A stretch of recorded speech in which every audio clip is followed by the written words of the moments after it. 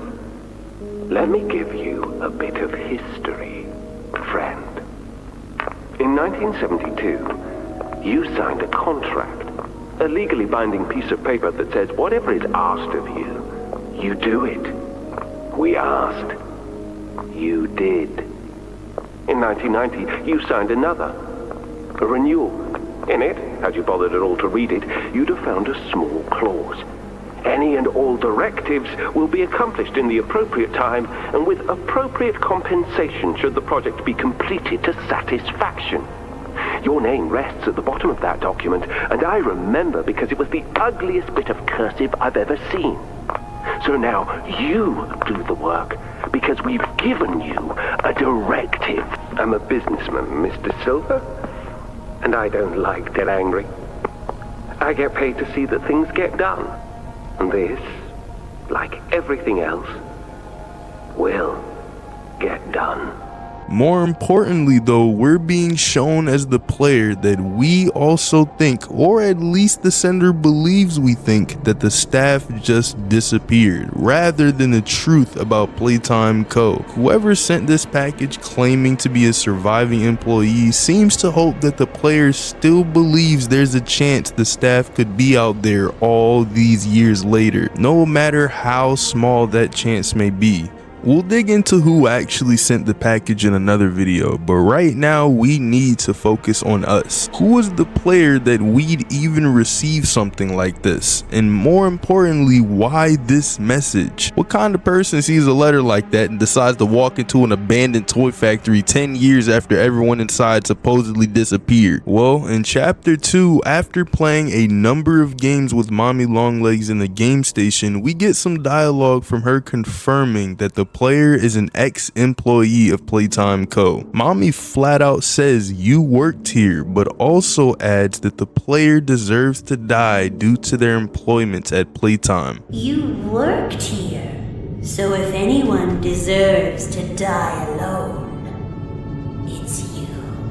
While you might assume that this death sentence wished upon us means that the player must have known about the extent of the experiments taking place within Playtime, when it comes to Mommy Longlegs saying it, this might not be so true. A note found in Chapter 2 explained that Mommy had always been aggressive towards Playtime staff, no matter what position they held at the factory. This meant that anyone from scientists to warehouse stockers or even accountants within Playtime could see the wrath of Mommy Longlegs. Remember, just because Mommy has seen the player in the past doesn't mean that the player has seen Mommy before this point. In a VHS tape found in the power room in Chapter 2, we find out Mommy escaped her captivity at one point and was spotted by an unsuspecting factory worker, many of them, who called her a very big spider. The following is a pre-recorded announcement to address the many complaints regarding an alleged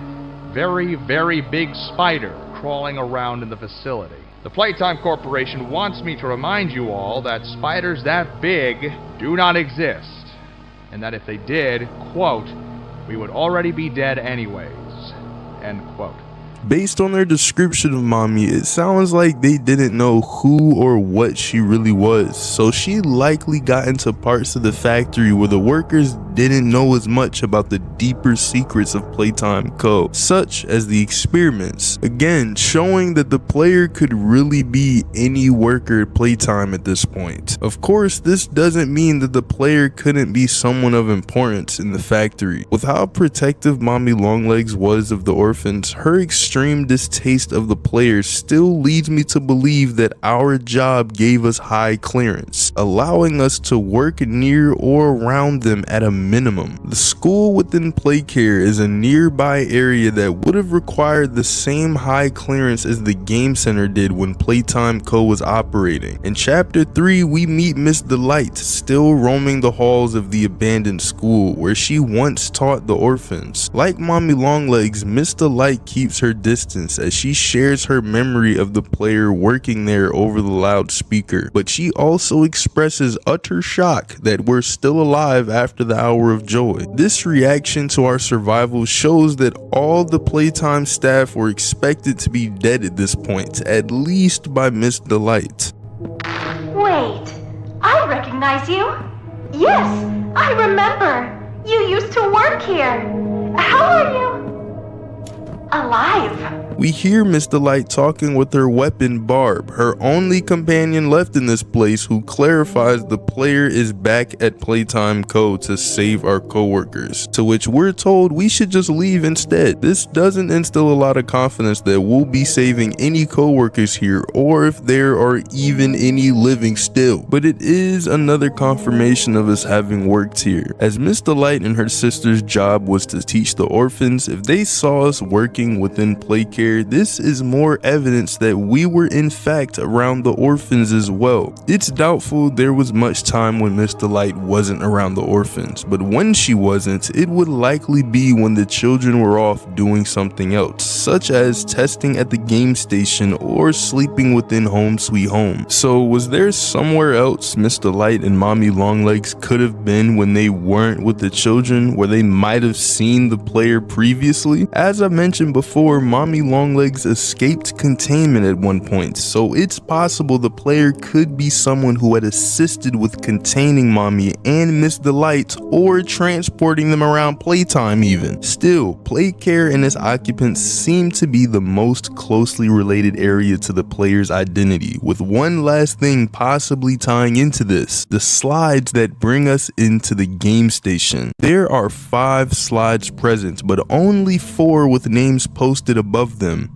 Eddie, Leith, Elliot, and Stella, 4 of the highest cleared employees within Playtime. While the 5th slide has no name posted, there are letters strewn on the ground near the slide entrance. While no familiar names within the Playtime universe can be found by swapping these letters around, not at this time at least, it's been a long running theory that whoever's slide this was going to be could also be the player. Is the player someone who worked within Playtime and was awaiting a promotion, thus the slide we see missing a name and the familiarity we experience in this location? Also found within Playcare is Home Sweet Home, where the player appears to experience a massive bout of guilt while hallucinating through Catnap's red smoke. While trying to figure out why the player came back to Playtime, we talked in depth about a radio podcast we hear in this area that repeatedly questioned why we weren't at the factory during the Hour of Joy and told us we don't belong at Playtime anymore. I find your presence intrusive. After all this time you return. You come in here and you kill and murder. You pillage and destroy. Your presence was demanded 10 years ago and you didn't show up. 8/8/1995. You were supposed to be here. Why weren't you here? You missed the event.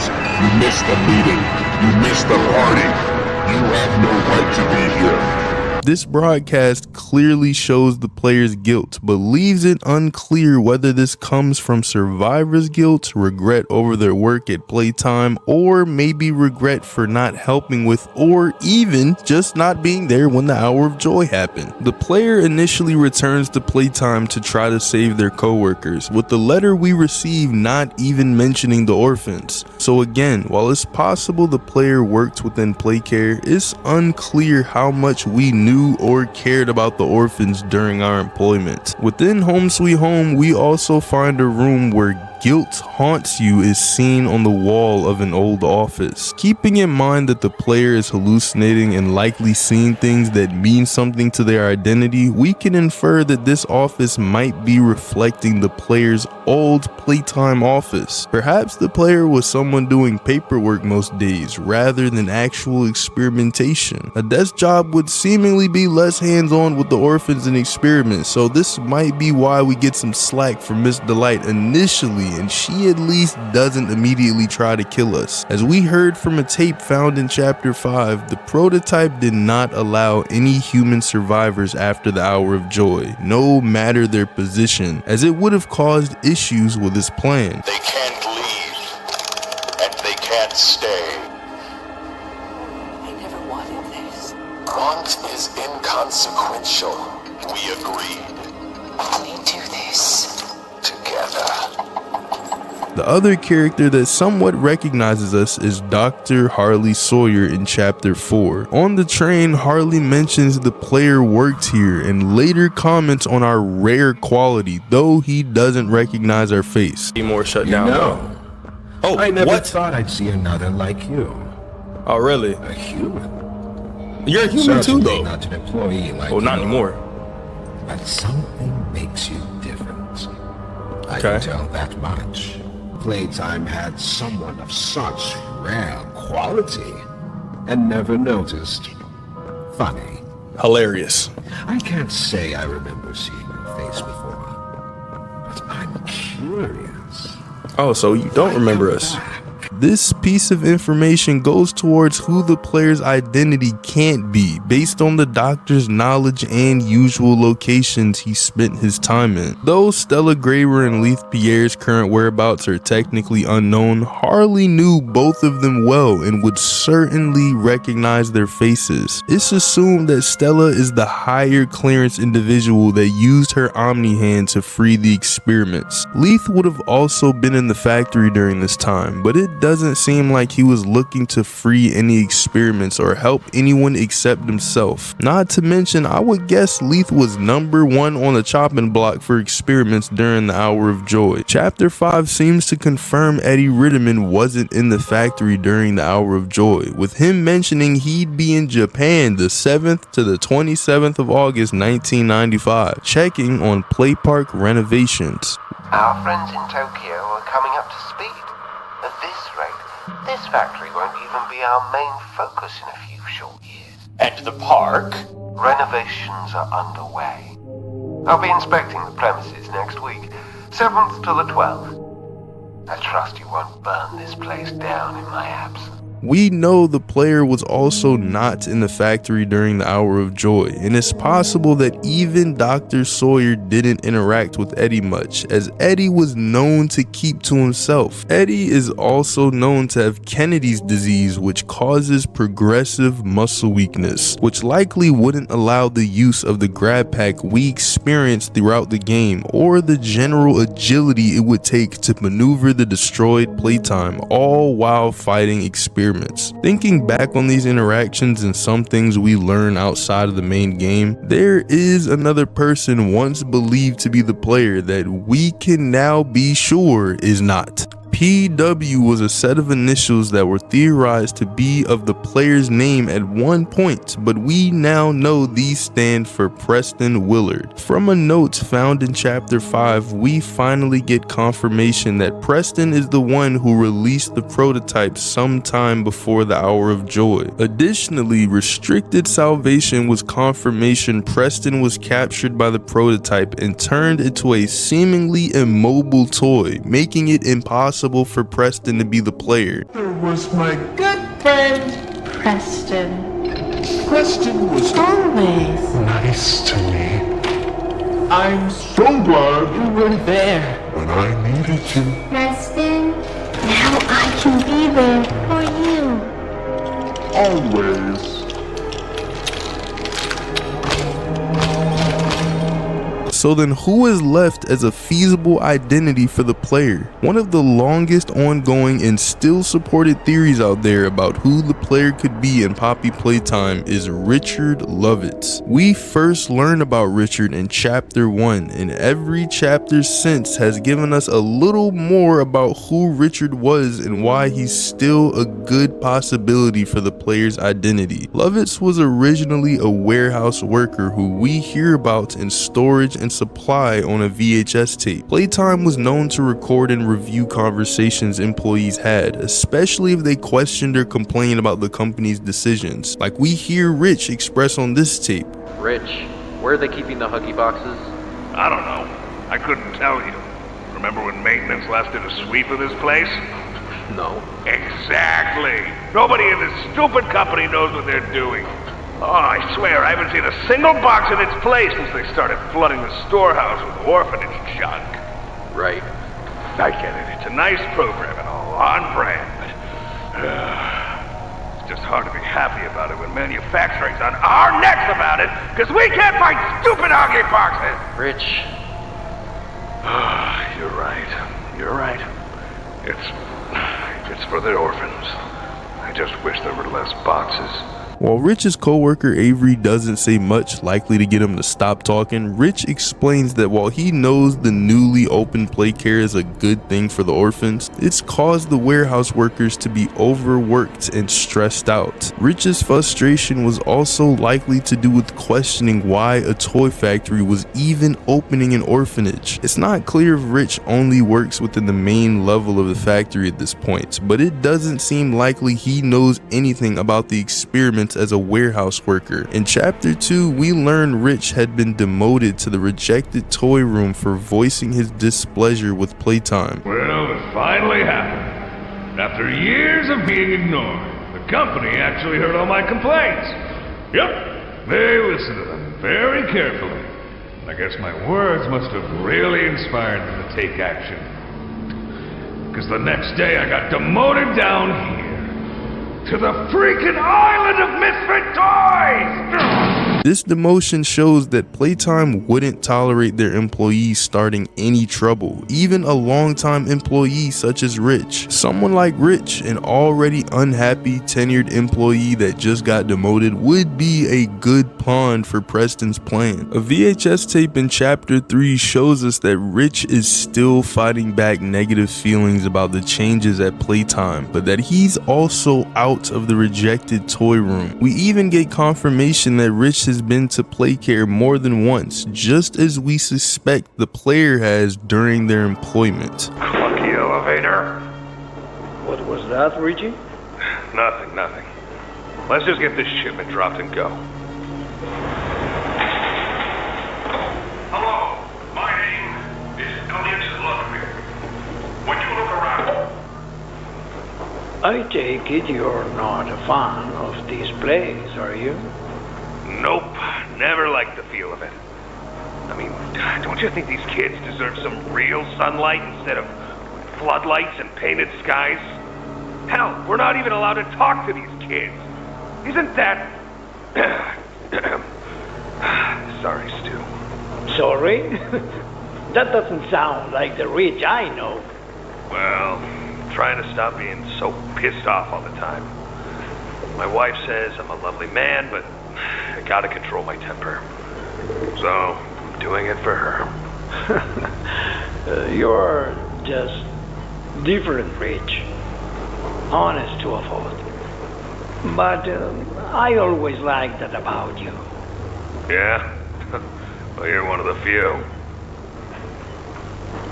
You know, Richie, with my retirement coming up, they've been pushing hard for me to choose my replacement. I'm thinking about giving the role to you. Really? Really? Nothing official yet. But I think there's a decent guy beneath all that graft. An honest, hard-working man. You prove me right. I say your chances are pretty good. Wow, geez, I don't know what to say. I'm just glad to see not everyone in this place has it out for me. Not everybody, Rich. Not everybody.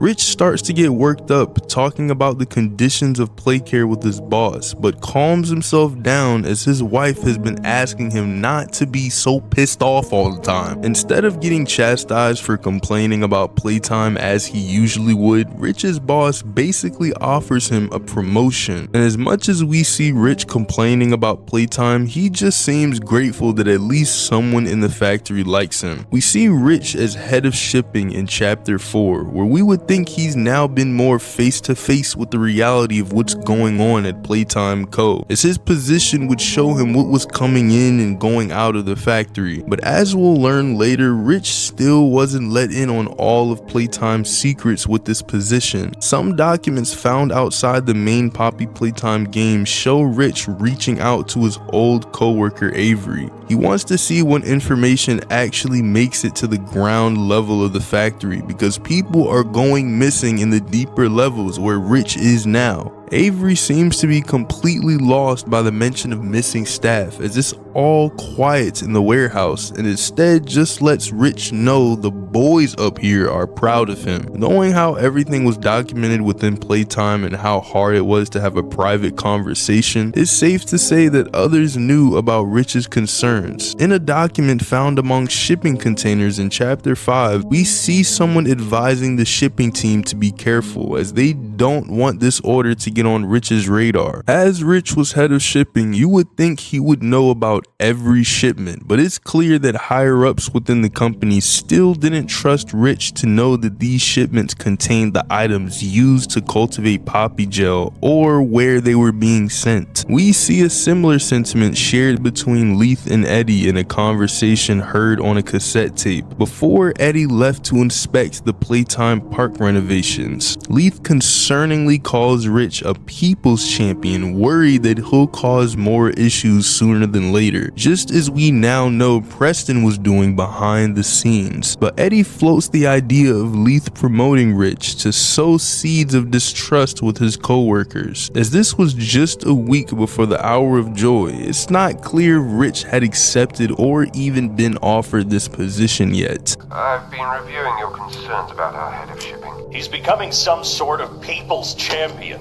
Now too many noses are sniffing around. We deal with this now, we'll make him a martyr. Not if we deal with it the right way. Oh? I think Mr. Lovitz is due for a promotion. You're serious? Oh, he can't be the people's champion if he's one of us.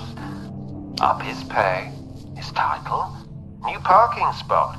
Give him a new car, too. Let everyone think he's sold his soul. While this all gives good evidence of Rich being someone not on good terms with Playtime Co., I'm not completely sold on the idea of Rich being the identity of the player. Rich already sounds pretty gruff in the audio recordings we hear of him, and we know he had already worked at Playtime several years by the time Playcare was opened, making him at least in his 40s, but more likely in his 50s or even older. Even if Rich was alive and in great shape, it would likely still be difficult for him to make his way through the destroyed factory and keep going after all the fighting, falling, fire, and overall getting messed up.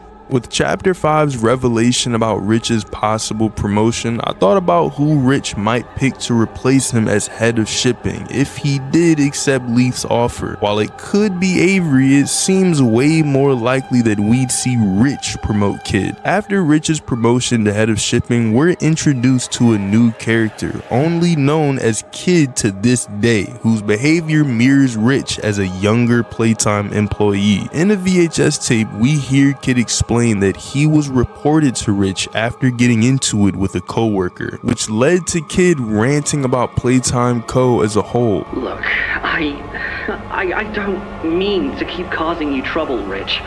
You're good to me, to all of us.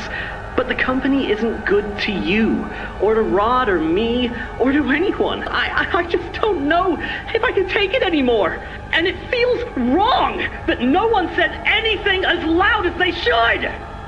Look, I get it. This company is far from angelic. Trust me, I know that.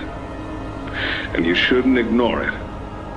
But there are smarter ways to go about what you did. No matter what the executives say, no matter the looks you get, just know that I've got your back, kid. Shipping is a family. We look out for each other. That's the way it is now. So don't fight, don't shout, just come talk to me from now on, okay? I don't want another report on my desk like this one. I fight for you, all of you. And I'm in a position where I can do so. Kid shows clear signs of cracking under pressure of not knowing what Playtime was really doing, but knowing they were doing something wrong. Rich made it clear to Kid that he cared more about his co-workers than the Playtime company, which is why so many people think Rich is the player. But it seems more realistic to me for Kid to be the one returning to the factory. Kid sounds younger in the only recording we hear of him, so our best guess puts him in his late 20s or 30s at the start of the game. He would likely be a lot more agile than Rich when trying to maneuver throughout the factory in 2005. Harley's comment calling the player someone of such rare quality also seems like something he would aim towards a younger person employed at Playtime. Though, as I said, perhaps Rich also saw this rare quality and was considering promoting Kid. Also, while the doctor may have just been throwing out guesses while asking the player why they really returned to the factory after all these years, I think it does make sense that the player in fact came back for someone they loved or lost. Was there someone you loved here? Oh, we speaking through there? Okay. You'd lost. No, I actually want to know more about the character.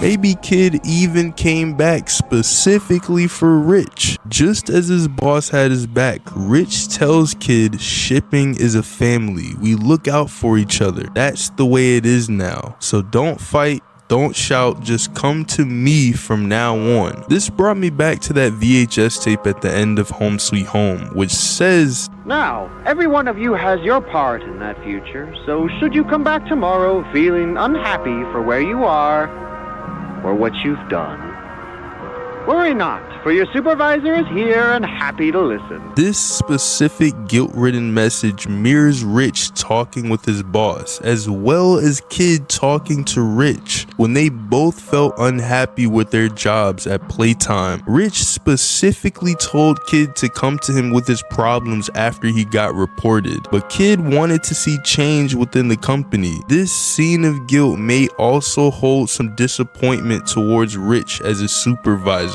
for not doing more within the factory to change things. In turn, Playtime's actions culminated with the Hour of Joy, the letter being sent and the player, possibly Kid, returning to Playtime Co. The player gets called a lot of names throughout the franchise: the Playtime Butcher, Poppy's Angel, New Friend, Bad Toy, Outsider, You, Human, Employee, Germ, and a blind and scurrying rat. But who are we really? It might just take until chapter 6 of Poppy Playtime to truly confirm who the player is. Across every chapter, our character has stayed consistently silent, never making noises out of fear or surprise, not responding to other characters, just nothing. And there have been plenty of times in this game where anyone would be screaming and shouting if they had the ability to. How the player has not just gone off on Poppy just baffles me. So if we really have not uttered a single word so far, should we consider this a narrative or a technical choice? Does this concept go a bit deeper and reveal something about the player instead? Well, throughout each chapter, there hasn't really been any information to contradict that we can speak. It actually seems like we're often expected to respond to others during interactions. We get asked questions and are confronted on many occasions. For example, in chapter 4, after we accidentally destroy Safe Haven, we find Poppy and Kissy in the shelf ventilation block. Poppy is furious with us and thinks we are responsible for everything going wrong. She wants to know what we did and asks, "Why did you kill Doey?"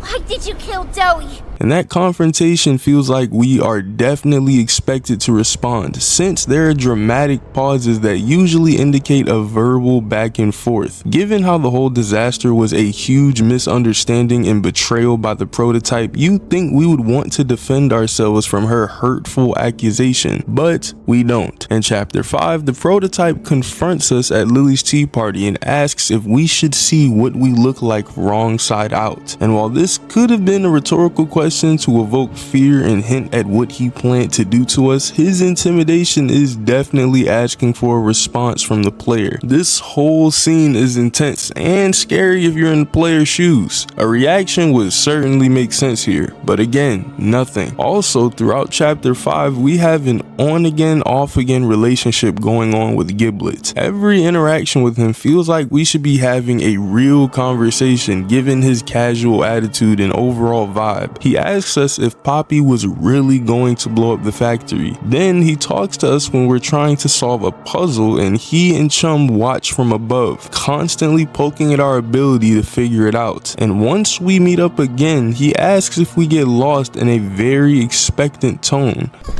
Oh, what's up? Get lost? Way later, after Poppy gets her face cracked at the tea party, he appears out of nowhere and asks us about Poppy. I haven't seen him in a minute. Faced with Giblet, we got that new experiment.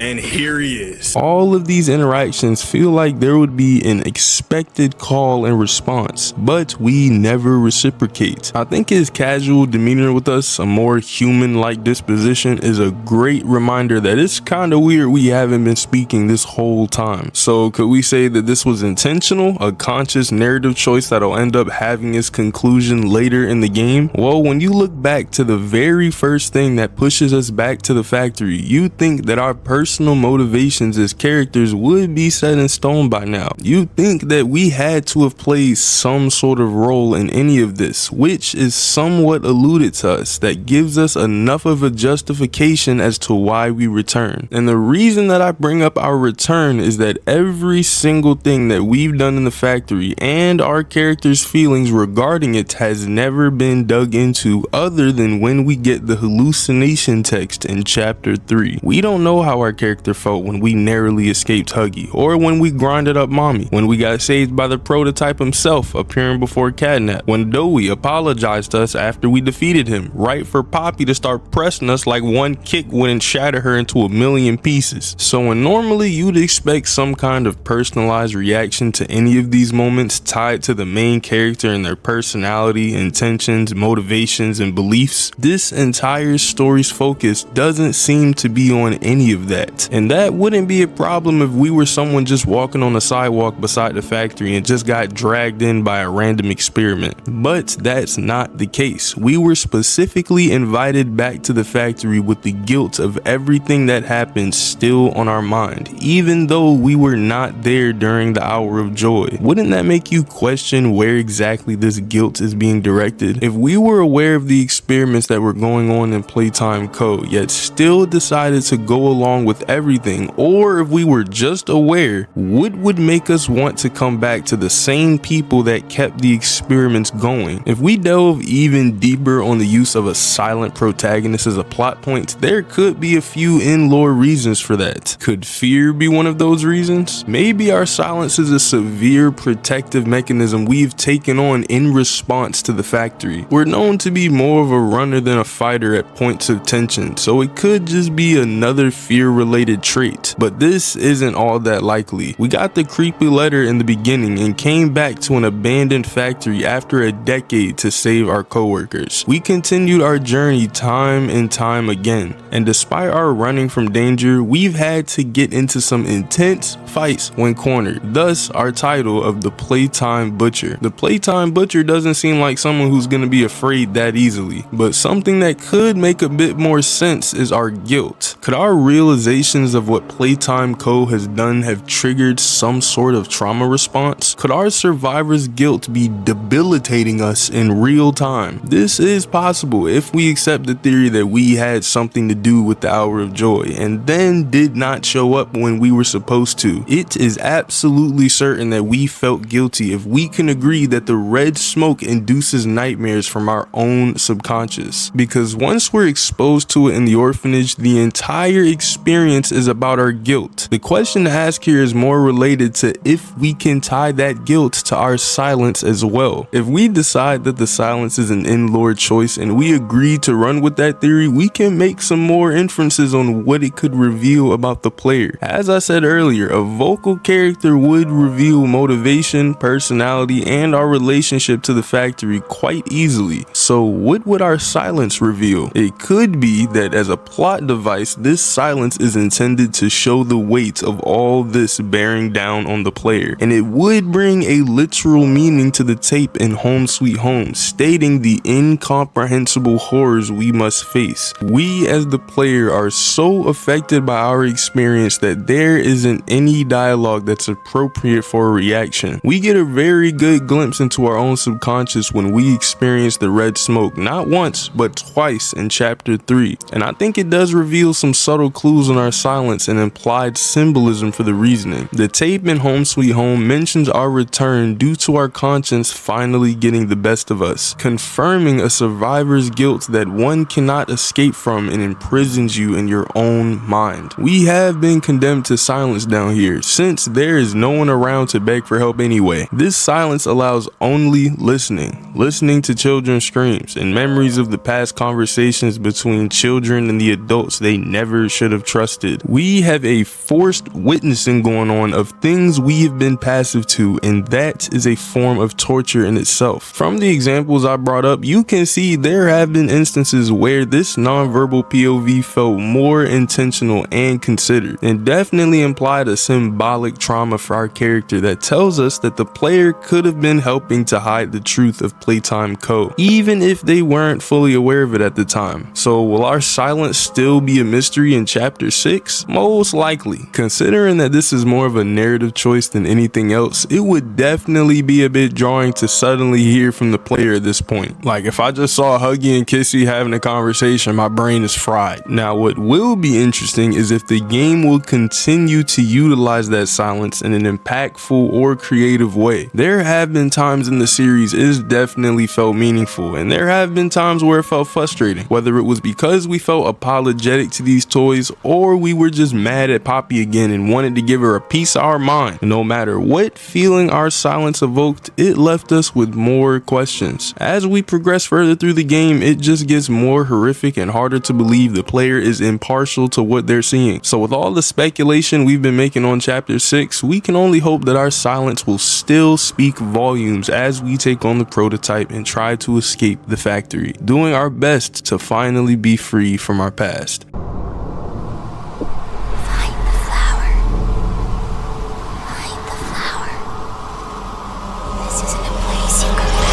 Playtime Co. Security Log 0125. Entry to front lobby. Reached by unknown intruder.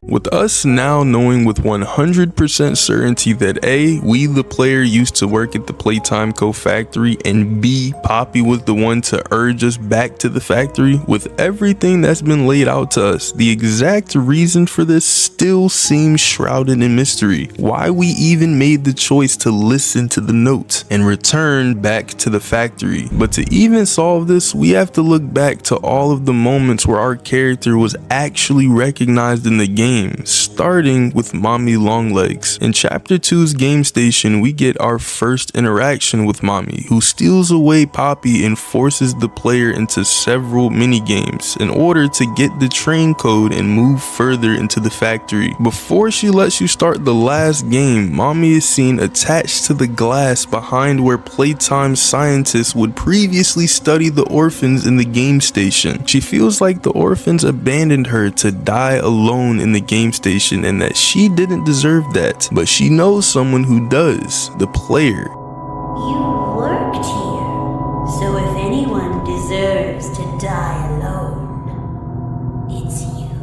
This is where we get our first interaction with someone who knows that the player worked here, with Mommy not only saying as much, but also saying the player deserves to die alone for working at Playtime. We know Mommy was created using orphan Marie Payne, and that she was very aggressive toward any Playtime employees, no matter where they worked within the factory. So while this lets us know the player worked at Playtime, it doesn't clarify exactly what area they worked in or even if they had any interaction with the orphans or experiments. Mommy's hatred of Playtime employees spread so far and wide that it included the factory and above ground workers that might not have even known experiments were happening within a so-called toy factory. So even if the player came back as an innocent factory worker to rescue other innocent factory workers, Mommy would still feel that same hatred towards us. But there were other areas within Playcare with employees that Mommy might have hated specifically for their knowledge of or actions to the orphans, such as the school. The orphans would attend the school with Mr. Light. Of course, that was when they weren't getting tested in the game station. As the players making their way through the school, we hear Mr. Light say on the loudspeaker, Wait, I recognize you. Yes, I remember. You used to work here. How are you? Alive.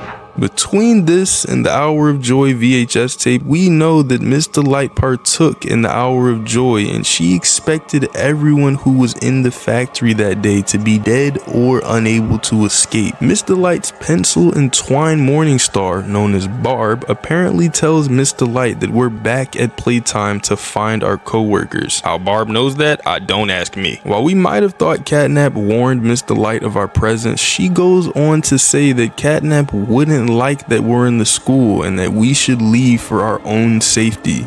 Barb says you're looking for your co-workers. Catnap wouldn't like that you're here. You should leave for your own safety.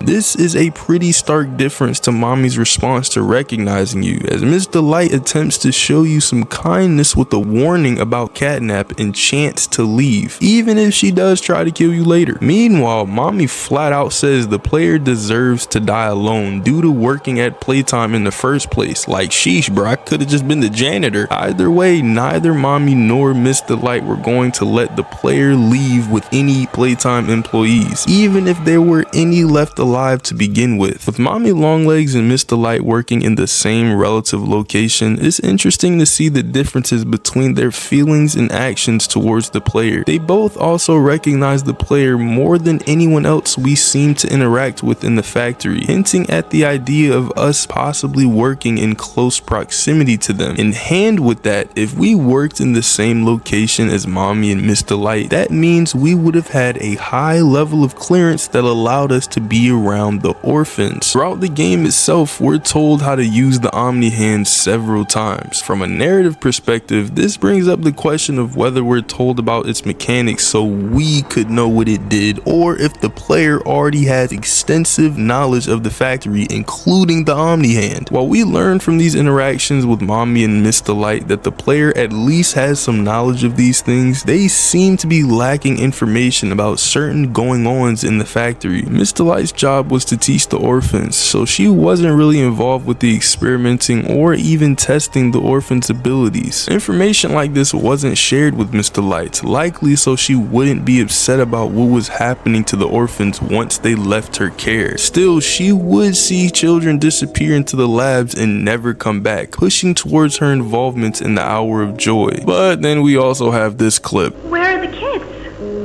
Please, where are the children? Are they in the same place as the employees? No. Are the children safe? Yes. Can I see them? No. And that was it. That's all he'd tell me.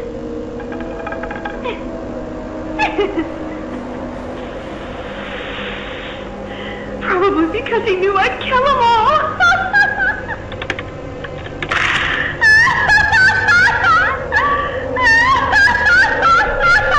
This differs a bit with Mommy Longlegs, as she was directly involved in facilitating the movement of the orphans through the game station. Orphans that tested well in the game station were later turned into experiments, and Mommy knew this. She felt as though she was protecting the children from the Playtime employees.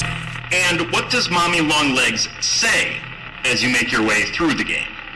Just that she'll take care of us? Did she won't anybody hurt us? They called me Mommy because I was the closest thing they ever had to one. From this, it becomes obvious that Mommy would take part in the Hour of Joy, but also shows why she holds so much hatred for Playtime. She knew what was really going on. To dig deeper into what the player might have known or might not have known about Playtime Co., we can look back to the area we were in before heading to the school. Chapter 3's Home Sweet Home. Home Sweet Home used to be the sleeping quarters for the orphans, and Catnap could fill the area entirely up with his red smoke to put them to sleep. We experience a taste of this as Catnap's smoke starts to pour in and a nightmare sequence begins that gives us a peek into the player's mind. As we walk the walls of Home Sweet Home, we see happy and fun, why was it done, carved into the hallway floor. This carved question seems to be asking, if Playtime Co. was all happy and fun, then why did these experiments and subsequently the Hour of Joy even take place? And considering the fact that the player's hallucinating from Catnap's red smoke at this point, is it possible that this carving is a physical manifestation of their guilt from working at the facility? The player also hears a number of radio broadcasts played within Home Sweet Home, one of which seems to reflect this feeling of guilt as well. The fourth broadcast heard, though seemingly unintelligible, must be played in reverse to understand the message being sent to us. Seemingly the same broadcaster we heard on the other radios, but now with the more sinister overtone, begins to speak directly to the player. He says he finds the player's presence intrusive and notes that after all this time, we return. I find your presence intrusive. After all this time, you return. You come in here and you kill and murder. You pillage and destroy. Your presence was demanded 10 years ago and you didn't show up. 8/8/1995. You were supposed to be here. Why weren't you here? You missed the event. You missed the meeting. You missed the party. You have no right to be here. The broadcaster mentions August 8th, 1995 twice, the date of the Hour of Joy, and implies that the player was supposed to be at Playtime Co. that day. Knowing that the player didn't show up for work on the day of the Hour of Joy, this broadcast might also be implying that the player might have known what was going down that day and chose not to come in because of this. Were they part of the conspiracy to free the experiments and stop Playtime, but then wussed out and chose not to show up and help? Knowing that the player specifically came back to Playtime Co. due to the letter we received and that it only mentioned the staff still being alive in the factory, not the orphans, does the player feel guilty for not warning or helping their co-workers before or during the Hour of Joy? It's possible we're seeing a form of survivor's guilt with this broadcast. At the same time, this broadcast could instead be leaning towards the belief that the player was supposed to be there only in order to receive punishment for their actions at Playtime. The word demanded being used and you have no right to be here both express anger but also a sort of power over the player. Were we being demanded to be at Playtime to work that day, or were we being demanded to help during the Hour of Joy or be killed with the rest of the Playtime employees? No matter the reason, we can infer from this broadcast that the player feels guilty, whether it be for their action or inaction at Playtime Co. Or maybe the player feels guilty because of their employment, the pain caused by Playtime, and subsequently their absence during the Hour of Joy and missed opportunity to help the experiments be free. One more item found in the last room of Home Sweet Home that supports the player's immense guilt is a VHS tape found before the nightmare Huggy Wuggy hallucination. A VHS tape called Welcome to Playtime starts off as a relatively normal Playtime Co. welcome speech for employees, but quickly changes to a bleak warning about a far-off future that we currently see the player living through. And should you come back years later, your conscience finally getting the better of you, may you descend into the dark and the dust, finding all that awaits you are incomprehensible horrors, each hungry for your return, each eager that they might find you. This tape flat out says that the player's conscience might get the best of them, causing them to return to a place they clearly aren't welcomed, or at least only welcomed as a meal. And again, this feels like the inner thoughts and feelings of the player, knowing that this place is no longer safe for them. One line in this tape gives way to the player's reasoning for returning to Playtime. Now, every one of you has your part in that future, so should you come back tomorrow feeling unhappy for where you are or what you've done,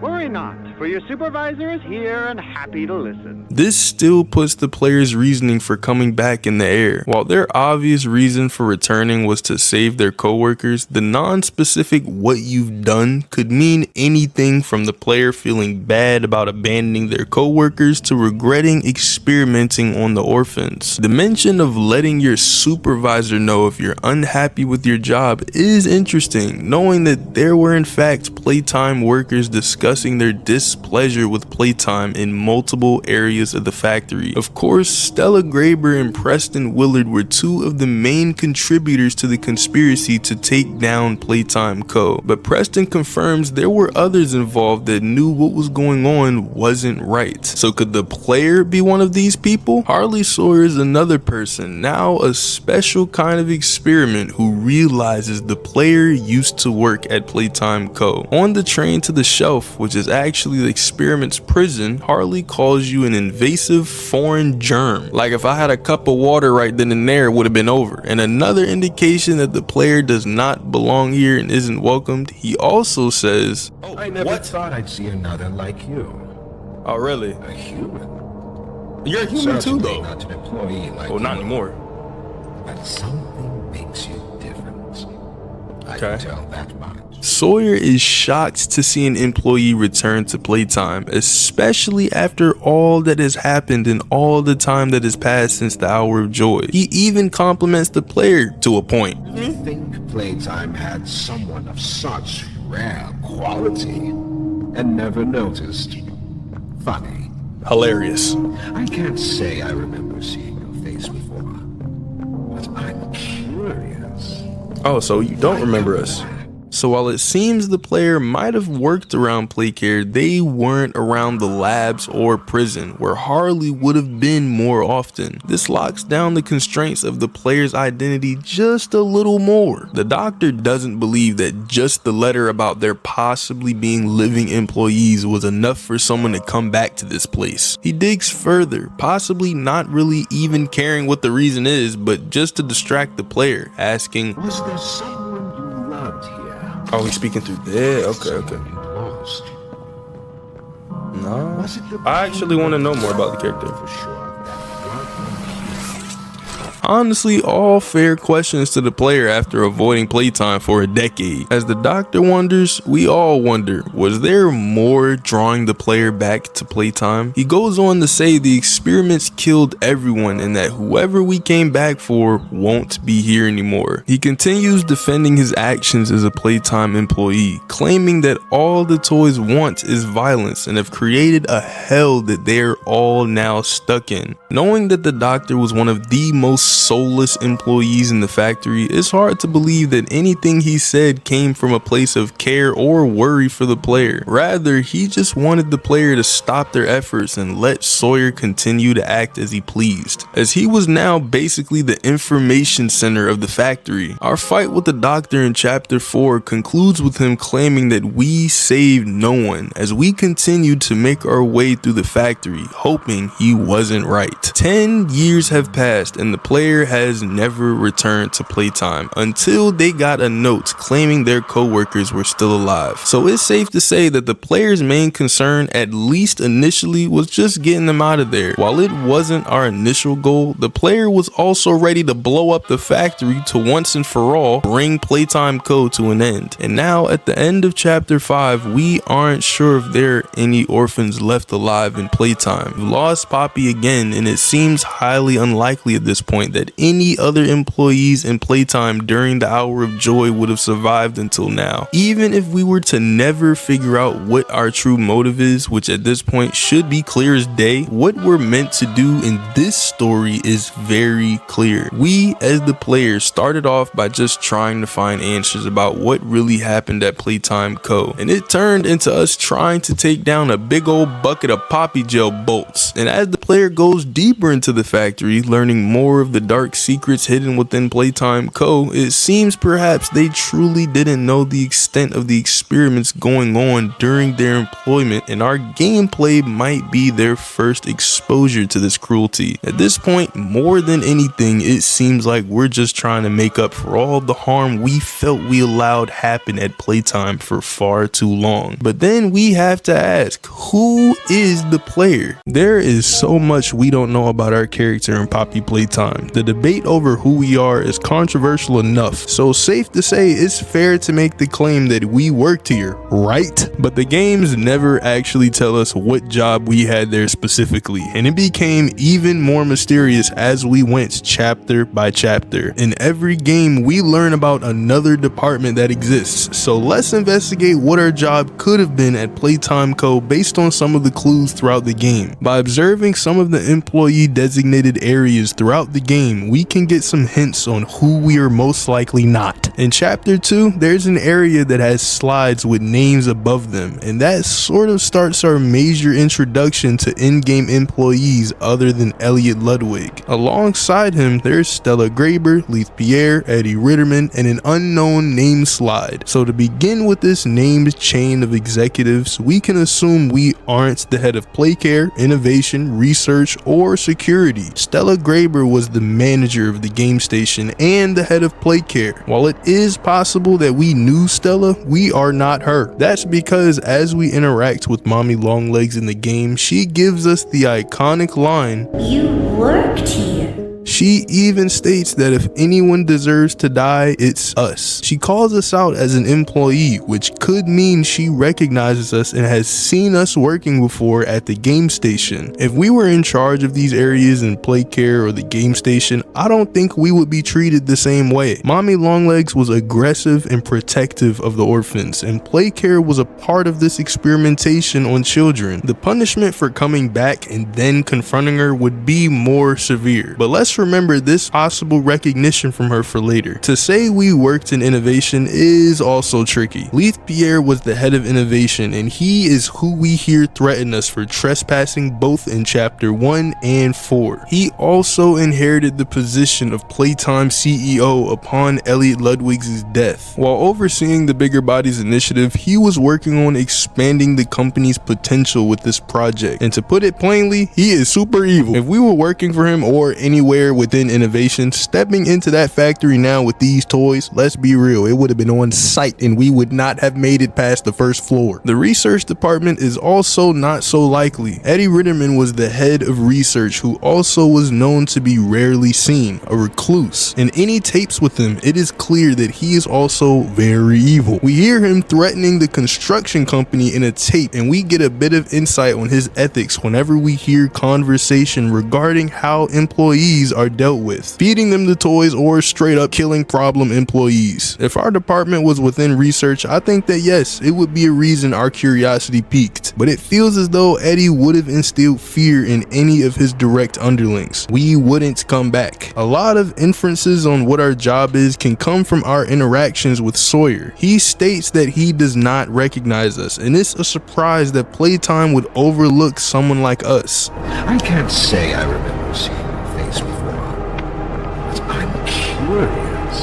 Oh, so you don't remember us. This could mean we weren't at all working on a recognizable level with the executives or moving a lot between departments, at least that people noticed. And it is less likely that we were trusted to fully work near the labs. If we were, I think Sawyer would have clocked that right away, unless we were intentionally hidden from him. But we can discuss that later. When he was a human, he wouldn't have engaged with anyone he didn't absolutely need to. As a computer, he had eyes everywhere and presumably has the capability to access employee records. So I think it just isn't likely we were any kind of somebody at Playtime Co. And that's not to say we weren't important, but whatever we did could have been very under the radar. In chapter 3, we get a ton of new insight. In Playcare, we come across some more names and roles. Mr. Light tells us that she recognizes we used to work here as well, and that Catnap would not like it that we're here. So if we rely on this dialogue, we can assume Mr. Light has seen us before as well. Could this be another hint for what our job was? Also, in chapter 3, the counselor's office building shows Stella's office as head of Playcare. Then there are more employee offices, such as the head of Toy Store, the head of the Playhouse, the head of school, the head of gas production, and the head of Home Sweet Home. These are names assigned to some of these, but a major one that remains nameless is the head counselor's office, or at least it doesn't appear easily on the door, so if it's labeled somewhere else in the building, let me know. It's likely none of these are our jobs either, since they're also very front-facing jobs. As for gas production, one could argue that's more discreet, but honestly, all of our interactions with the red smoke have not been positive in our gameplay, and Ollie was introduced to us for these operations, so not only did we not have intuitive skills, especially when it came to the gas production, but we were not well equipped to handle the effects. Anyone who worked with it probably had special training to withstand it as long as possible. And again, in chapter 4, we are just talked about as the employee. Chapter 5 begins our legacy as the Playtime Butcher, which is tough, but not the answer we're looking for. None of the major characters down here really give us new information on what our job may have been, except for the fact that none of them seem to recognize us in any employee capacity. We will circle back to this, but first I want to introduce another piece to our puzzle. I'd mentioned earlier that while the player character is mysterious, there are some established characteristics that we can confirm, and our qualities can help us to make inferences on what our position was. The player is able to handle this seemingly large and heavy grab pack that has some serious power capabilities. We wouldn't just need to handle the weight of it, but also be agile enough to handle being propelled into the air, swing from from seriously high bars and be quick on our response time. So the player is in good shape, and our physical capabilities within the game could also be from muscle memory we obtained from when we worked there. The player seems very comfortable with the grab pack and doesn't show signs of fatigue during our gameplay. We also do really well at the game station. Even if it takes us many tries to complete the musical memory game or Whack-A-Wuggy, the narrative is that we do pass and break the machine. In statues, we do well until our path is blocked and we escape through the observation deck. Maybe we already knew how these games worked through past experience or observation, which is how we broke the machine. There are plenty of comments by fans that the way we have to use the grab pack or move through the factory isn't all that intuitive. The moves we make do feel like we as the player are thrown into the body of someone who knows this factory. So from the earlier run through of jobs we probably don't have, let's test out some ideas of what these chapters might be cluing us to. Small clues, but clues nonetheless. Job theory 1, shipping or storage. There are a few reasons why shipping is a possible role for us. We are pretty strong and capable with the grab pack, and in shipping there is a lot of product movement. Not just toys, but also questionable products that show up in the chapter 5 notes that higher ups want to get past management. And those who work shipping or storage sometimes move throughout the factory for quick and discreet drop-offs. Rich Lovitz, who went from storage to the rejected room to head of shipping, mentions in a tape that despite delivering toys to Playcare, they weren't allowed to speak to the kids or know too much about them. But despite these rules, it is possible a few people in each department would get used to occasional visits from shipping or storage workers. If we went on this route in theory, there is some good evidence the player might work there from the multiple tapes of Rich and his co-workers, even the kid character. This department is so random and seemingly irrelevant to the story, and yet the tapes or notes in each chapter always include something related to it. We hear so much more about this department than most of the others, and with it being such a low-key job, it seems plausible. Job theory 2, technician. In a very similar vein, the idea of the player being some sort of technician in Playtime Co. feels reasonable as well. For a lot of the same reasons as shipping, being a tech would allow us access to many parts of the factory. It would explain our ability to work with the many light beam pole puzzle things and excessive use of batteries. We're able to use them to bring power where we need it and use it to our advantage to avoid or defeat enemies, such as Catnap. While executives and all the separate department employees might not pay them attention, it would be certain that the kids would notice them as well as the experiments. They would be aware of a new face or even a familiar yet friendly one. Maybe a face that hasn't ever hurt them necessarily, but just another grown-up that is letting it happen. This would be a very passive role for the player. Job theory 3, scientist. There's the possibility we are a Playtime Co. scientist, possibly an underling to one of the leading scientists. We know there isn't really much these Playtime scientists won't do under the cover of maximum security and confidentiality. And for the scientists, it does not take long for them to lose themselves to this project. Look at Bruno White, Preston Willard, Chloe Arkins, or Jessica Newman, all working in drastically different mental states. It's not impossible their teams or small groups were just as unstable. It could be possible there were even factions within the different scientists. Now that we know the labs are huge, we could theorize what the community was like down there. And if we were some sort of researcher or biologist on a secret project, it's possible that we could go unnoticed by many. In a note about the biodiversity lab, there's a statement where the scientist says that the growth mixture caused an inorganic object to try to attach itself onto an assistant. So who really knows the expendability of the employees down there? Or who they just always kept out of sight because the experiments were just too high risk? Our recognition by the experiments could have then happened while they were still in the surgery/conditioning phase, making us more of the guilty party. Preston did have a note that he apologized for his actions, and at the end made a list of the guilty. It was supposed to be 150 names, but there's no second page, so who knows who's else on that list. Job theory 4. Now hear me out. I'm not exactly sure how to formalize this job. Now, no doubt there's something more formal that could fit in a position like this, but this job would be a Playcare employee that reports to the head of counseling as well as Stella Graber. With Stella's office also being in the same building, it feels like something could have been going on behind the scenes here. When we go go to the counselor's office, there's a room with a board that descends into a chaotic collection of someone's theories connecting the toys and experiments. Maybe we worked in play care in the game station, influenced by Stella the whole time. And if she did help with the Hour of Joy, we would know her position on all this. And maybe she shared that perspective with a small selection of trusted employees no one thinks much about. But what if the role that Poppy had for us was the same role that we had with the orphans, essentially becoming who the children trusted to make it easier to get their compliance in the steps between being chosen. And by chosen, I'm talking about the game station, with those selections leading to transformation and surgical transformation. It seemed like Miss Gracie counseled in the conditioning lab, as her office was there, so someone may have been needed to bridge that gap, someone who didn't know what truly happened with the Playtime Co experiments. That way we could be excited for the children and mean it, gaining trust. It's possible we didn't know for the longest time and simply thought the children were actually going to a better place, and at some point something happened where it all blew up. I mean, that red smoke induced nightmare we have after Catnap steals our mask happens in the counselor's office. It feels like a pinnacle to the chapter in which we have been hinted at very heavily. There's scratches and blood and tapes that clearly tell us we should feel guilty, that we were supposed to be here that day so long ago. And the hallucination we have places us in several areas of play care, surrounded by the shadows of children. Maybe the amount of children we helped send away. That's why Poppy speaks to us the way she does. She asks if we really know what's happening here. Do we even know what we're doing? Because maybe we didn't, or we did but it was too late. So we've covered a lot of ground here. We took bits and pieces from several parts of our story to make some informed guesses. So theories of our possible job are way more reasonable than others, or just barely fit to work together. Like, is it likely the play care idea is foolproof and could hold up in court? Not at all, but I included it because it helps prove a point that our player's job is important. No matter who they were or their role, that is a part of the story that matters. And whatever that job is that we have at Playtime Co., it will affect the story and our perception of the gameplay. It could reveal why we're more a flight than a fight when it comes to confrontation. I ain't mess up this time. We run away a lot if we have the choice. Maybe it's so we don't hurt anyone else we're in direct danger with. Is that intentional or just a random choice for the gameplay? We don't know right now, but that would be an example of a great way to inform the story. We inherently assume we are now back here in the factory as a protagonist, but we actually don't know that for sure. Our motivation would provide a huge amount of life to our point of view that might be missing, especially for such a brutal story of orphan mistreatment, cruel scientists, and the constant presence of humanity desperately trying to break through and help the oppressive situation here. After every chapter of Poppy Playtime, it becomes more unbelievable that we have yet again survived another leg of our journey. We should already be dead, and to prove that, I'm gonna be showing you every time that we should have kicked the bucket, but just don't. There are actually a lot of instances where it should have been over for us, so let's go into the less obvious moments that maybe aren't considered as much, but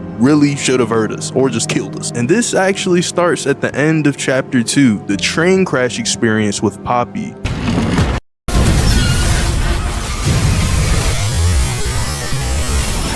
Some people don't like my hot and cold relationship with Poppy, so I'll say it differently this time. Poppy kindly allows us to be kept hostage in Playtime Co. once we get on the train instead of leaving. But unfortunately, us two idiots crash in the train. Once we have a chance to check out the scene, it is emphasized just how brutal this crash would have been on us. At the end of chapter 2 and continuing into chapter 3, we see the damage. Clearly, we become unconscious from the impact. There was blood, and we honestly should have been blacked out for at least 10 minutes. We were surrounded by fire from the train, and it's likely the smoke that would have done some damage depending on how long we were in the thick of it. And amongst the wreckage, we would most definitely still be bleeding out from the head, and we possibly have a concussion. Now, where is Poppy here? I don't know. But she had us warm up by the fire and have a little nap before the next part of our journey. But surrounded by fire from the train, we should be simply dying from blood loss and exposure to the flames. I mean, look at the crash, bro. That's crazy for any human to survive. We really are Poppy's angel. And from this wreckage, chapter 3 begins as Catnap comes to our aid. He picks us up and drops us down to the trash compactor. Now that's a pretty obvious attempt to kill us, and without the agility of the player, we would not have survived the parkour we needed to do there. But dude, Catnap, you had one job. Maybe the prototype told you not to kill us, but you literally had every chance to kill us. And I'm talking directly to you, Theo. You're an idiot.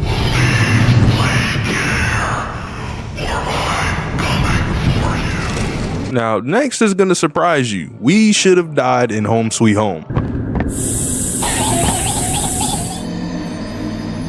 Upon entering that home, it was so difficult to understand what was real and what was a hallucination, or even what things could have been somewhat real, and then our mind filled in the gaps. Almost right away, we inhaled so much red smoke, and that experience is still strange to understand. After moving through later chapters, we know that the red smoke kills us when we're in it for too long without a mask. Besides the constant inhalation, we also pass out inside of Home Sweet Home. We can't be sure how long exactly, but it seemed like a while. And remember, that entire time we were supposedly being stalked by Catnap. He could have killed us at any time. On top of that, none of the other toys found us there. We are lucky they didn't start eating our face or gave us the dog day treatment. Once we left Home Sweet Home and entered the school, we actually did pretty okay. In fact, I think Miss Delight's the one that got dealt with worse. Actually, that's not a think, that's a certainty. Now, a lot of what's next is honestly Catnap's fault. Once we're in the counselor's office, we get our gas mask violently smacked off by Catnap, and we once again hallucinate like crazy. We are so out of it, the red smoke is actually in our fever dream. This may be because we are trapped in a room with it for a little bit, but while we're passed out on the floor, you're saying nothing happened to us at all? This was a time when we should have definitely been eaten or killed, because there were critters in there feasting on each other. And going back to Catnap, it is rather kind that he allowed us to live when he attacked us this time. We were supposed to have vacated Playcare already, and he just followed up with the threat that now we have to leave or he'll come for us. It really is his fault though, because look, he should have checked there were no more gas masks out and about. Shortly after, Catnap finds us once again when we insert the big battery. He stalks us pretty nonchalantly that time, but with the combination of the red smoke and his eagerness to get us out, that really should have been the end of us there, but we prevail. That whole time we're expected to withstand the red smoke, discern which giant nightmare Catnap is real or not, jump on the platforms in there and not break any bones, and simultaneously keep an eye out for the ceiling hatch so we're not attacked from above. While the battle is a more obvious threat, it also is sort of hilarious we survived this. Catnap is canonically designed to be one of the most intelligent and dangerous bigger bodies. We as a human should not have been able to remain coherent enough for this. After all the regular smoke from the train fire and the red smoke, we should not have been able to stand, let alone do all of this. No, just no. I will allow for some logistics here though. Maybe in this larger space it's more ventilated, the smoke can distribute and have lesser effect. Yeah, I don't know. But all jokes aside, I'd really like everyone to think about this, because it's a legitimate thing to question. Could we have beaten Catnap if the prototype hadn't shown up, given everything just mentioned about what we had to go through in that boss battle for only about 2 minutes? How would we proceed after the shock? Would that also be a moment where we should have died? I'll leave that up to y'all. And with that, we fast forward all the way to the end of chapter 4, where Kissy tries to save us and we end up free falling all the way down to the labs. Landing frontal lobe first. Bro.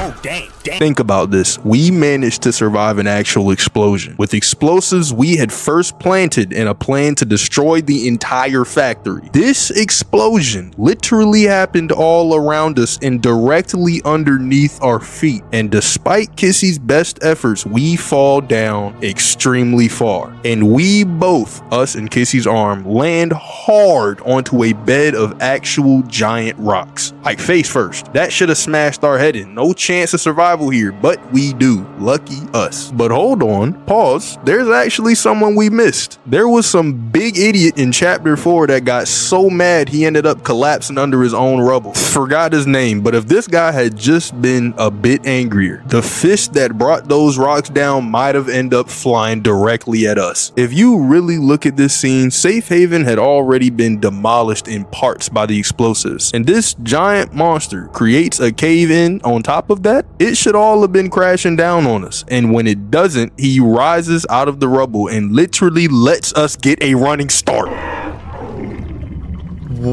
You see 3 of them, right? Y'all see 3 of them. The prediction has been confirmed. We gotta go though.